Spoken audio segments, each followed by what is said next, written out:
Kaya naman, tara at kain tayo. At ang ulam namin ay corned beef, egg, at saka meron kaming meatloaf. So yan ang pang-dinner namin, pang-breakfast. Pero yung rice namin ay hindi pa maluto, kaya naman mag-shirataki rice na lang tayo. Super dali lang itong gawin kasi 1:1. Dami ng rice mo, ayun din yung dami ng mainit na tubig ang ilalagay mo. So dito nga natin ilalagay yung rice para nga masukat din natin yung tubig na ilalagay natin. Uy! Ito nga lang kadami yung 100 grams. Ganyan lang siya.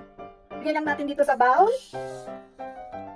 So, yung dami ng tubig na nilalagay natin ay parehas lang doon sa dami ng rice. At mainit po ito ha.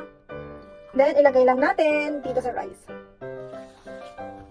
And then, antayin lang natin ng 10 minutes. Takpan lang natin to.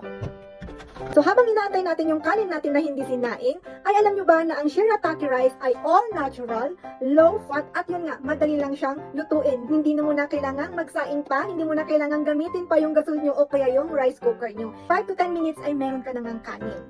At ito pa nga ang meron dito sa shirataki rice, meron itong high in fiber, high in protein, low carbs, and low calories. Kaya naman, iwas diabetes, iwas high blood, ganun! Ang dami ko nang nakudacity, meron na tayong 10 minutes. Kaya naman, it's time to, luto na nga siya guys. Ito na siya, yung ating shirataki rice. Ito na yung ating shirataki rice, luto na! At para nga sa kalaman pa natin, itong shirataki rice ay hindi to pure rice. Yes, hindi po. Ito po ay gawa sa konjac flour. So ano naman yung konjac flour? Paki-research na lang. Charis, so ito na nga, titikman na natin at husgaan natin ang shirataki rice. Oh, legit. Para talaga siyang totoong rice. Tingnan naman. Oh, ganyan siya. Tingnan natin. Kung nakita... Sorry.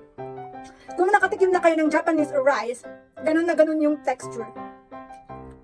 Legit, rice na rice. Kung ano yung natitikman nyo sa rice, ganun lang din. Pero ito mas healthy kumpara sa kinakain nating rice. Yung regular rice na kinakain natin. Perfect siya pang perfect siya sa mga may diabetes kasi mababa sa calories at saka carbs. Kain tayo. Masarap. Wait lang, patikin natin kay Daddy Dandan. Pero, wait lang.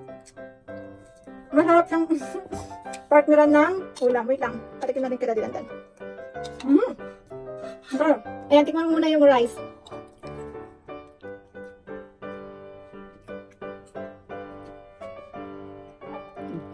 Anong lasa? Manis-manis. Parehas dun sa kanin natin. Diba? Parehas lang. Same. Parehas lang yung lasa. Kung ano yung talaga yung regular rice natin, same lang. Ganun lang siya. So, ayan. I-try. Yung link nito, andyan lang sa ating yellow basket. Kiran. Hop.